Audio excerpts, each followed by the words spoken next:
Students, what we are going to discuss is phylum Chordata. All the chordates are included under phylum Chordata.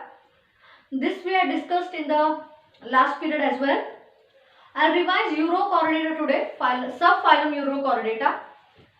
Actually, phylum Chordata is divided into three important subphyla. They are subphylum Urochordata, subphylum Cephalochordata, subphylum Vertebrata. Okay, I'll repeat. Phylum Chordata is divided into three important subphyla, that is phylum Urochordata, Cephalochordata, Vertebrata. Urochordata's characteristics, I'll revise it again. Students, Urochordata, first of all, they are all marine animals.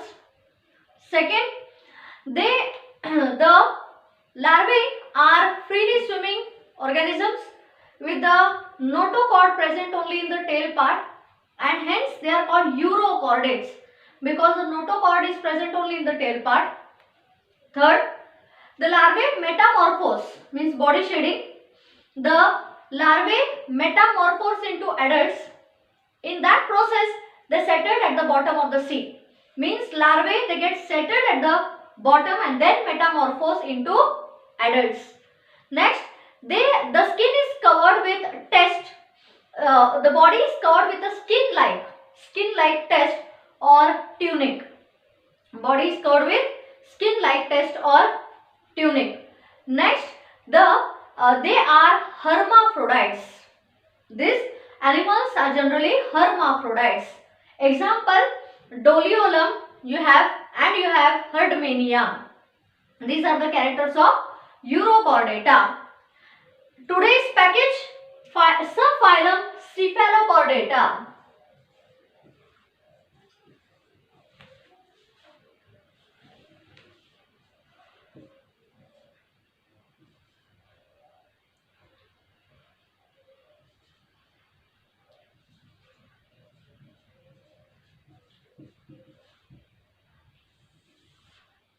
Subphylum Cephalochordata.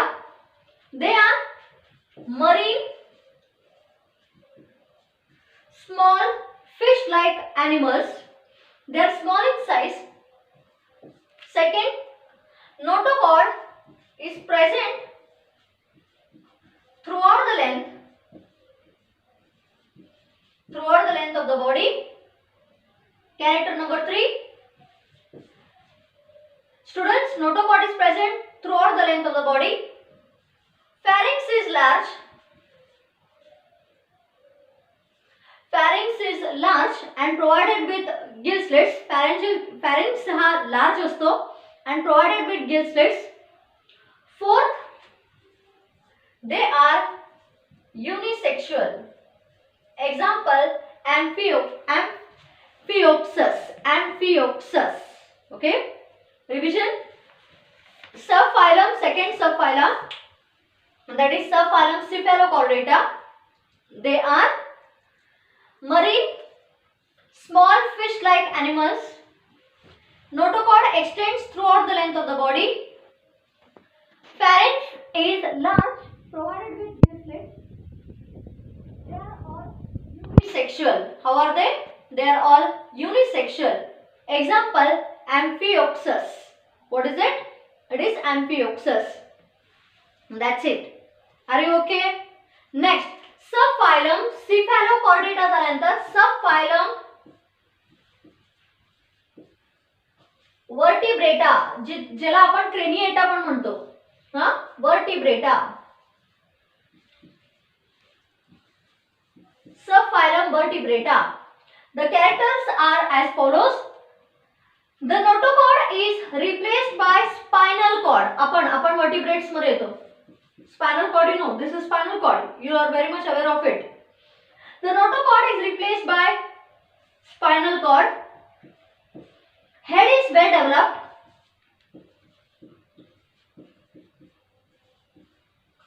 Head is well developed. The endoskeleton may be cartilaginous or bony, gill slits, gills are always present, pharyngeal gill slits are always present. They may be jawless or jawless म्हणजे jaws, ह्याला jaws म्हणतात. मराठी भाषेत त्याला जबडा जबडा, you can call it like that. Some vertebrates are jawless and some are provided with jaws. Natta and we have Gnathostomata. Gnathostomata. I'll revise. Subphylum Vertebrata is also called as Craniata. One more point I would like to add here. Brain is covered by or protected by skull. Skull is also called as cranium. Brain is protected by skull. Skull. Cranium is another language for or another word for skull. I'll revise. Subphylum Vertebrata.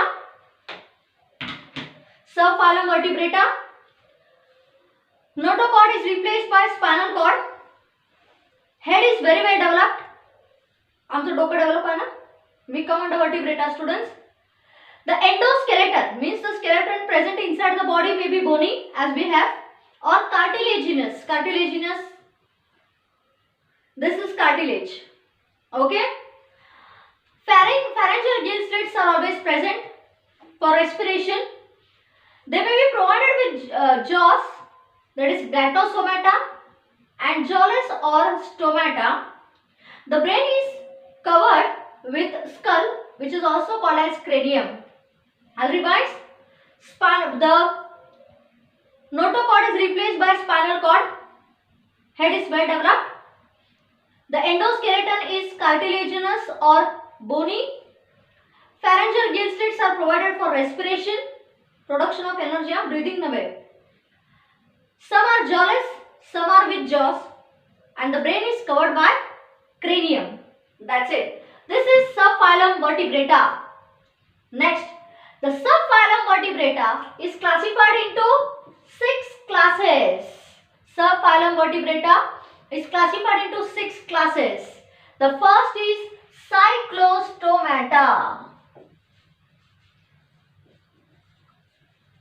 Okay?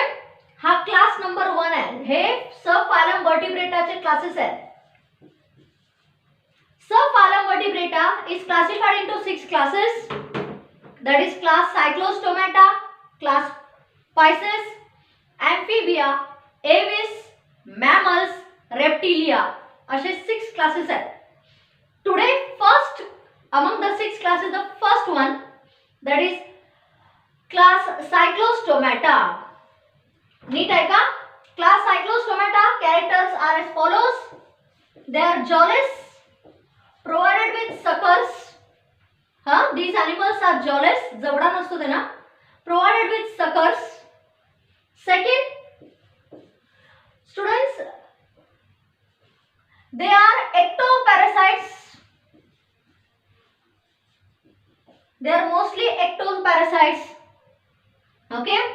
Third is the endoskeleton is generally cartilaginous.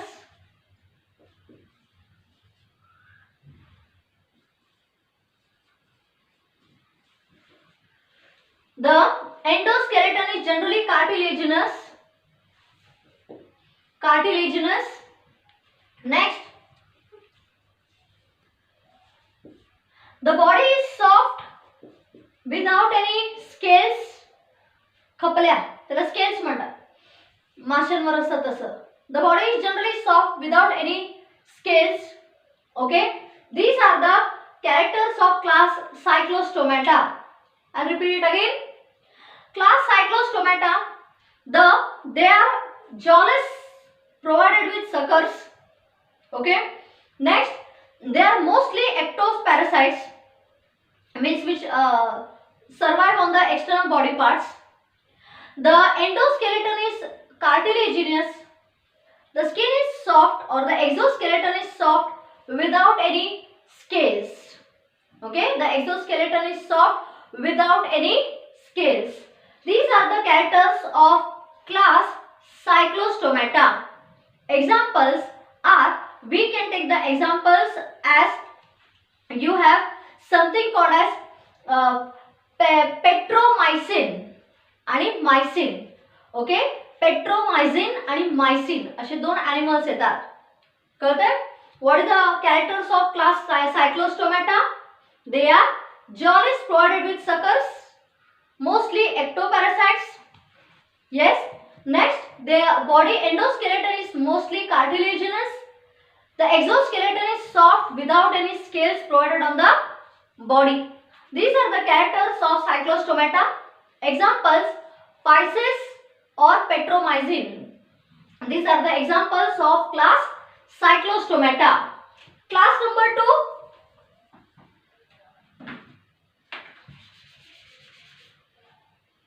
Class number 2, Pisces. Pisces मासे. Characters काय काय? Body is spindle shape. Spindle म्हणजे curvy shape असतो त्याचा. Body is spindle, curvature kind of shape, curvy shape. Body is spindle shape to provide friction or to minimize the water resistance. म्हणजे they are all aquatic students and therefore they have to live in water. So to minimize the resistance of water, they are generally spindle shaped. Next, important, they are cold-blooded animals which are also called as poikilotherms. Poikilotherms. Now you may ask me, cold-blooded means whose body temperature changes as per the changing conditions of the environment. That is called cold-blooded. We come under the category of warm-blooded, means our body temperature remains as it is, though whatever changes occur in the environment. Third character, students, they are provided with fins, paired, maybe unpaired, or a tail fin. Tail fin helps the body to steering through water. आपण म्हणतो चिरणं, हाँ, help to stir through water. Then there are gills for respiration. They are provided with gills for respiration, and the most important is that they are all aquatic animals. They are all aquatic animals, maybe marine, maybe fresh water. Okay, I'll repeat. Please look, students. Class Pisces, class number 2 of the subphylum Vertebrata. Class Pisces, the body is spindle shaped to minimize the resistance of water, means obstruction of water. They are cold-blooded animals which are called poikilotherms, because the body changes as per the changes in the environmental conditions. They are provided with fins, maybe paired fins, unpaired fins, and tail fin, which help for stirring through water during swimming. They are provided with gills for respiration. Students, respiration is not breathing, it is production of energy. Next, they are all aquatic, maybe marine, maybe fresh water. Examples, सगळ्या माशांची नावं लिहा जे येतात ते. Example, you have pomfret, rohu, shark, stingray. You have stingray. There are so many which you can give as an example here. The textbook मध्ये rohu दिलाय, pomfret is there, stingray दिली आहे, shark दिलाय. These are the examples of the animals which belong to class Pisces. That's it. कळतंय? Characters काय? Body spindle shape to minimize water resistance. They are cold-blooded animals. They are provided with fins for stirring through water. Respiration occurs through gills, and they are mostly aquatic, means maybe freshwater or maybe marine. Example, rohu, pomfret, you have stingray, you have shark, and all that. कळतंय? Etc. So many fishes you can write. जे आवडतात ते लिहा. ठीक है? Is it fine? For today I will stop. We'll continue tomorrow. We'll try to wrap up with amphibia, reptilia, aves, and mammals. That will complete the lesson. Let me clear one point. I'll begin with next lesson now. Introduction to microbiology. Students त्याच्यात explanation भरपूर आहे. Science 1ला हात लावत नाही कारण तुम्ही असलेलं बरं पुढे माझ्या पुढे. तसेच लेसन्स आहेत ते that I have to teach you when you are in front of me, but I see which are possible I teach them. Introduction to microbiology is a lesson where at least you can read and understand if you look into the video. Okay? Bye for today.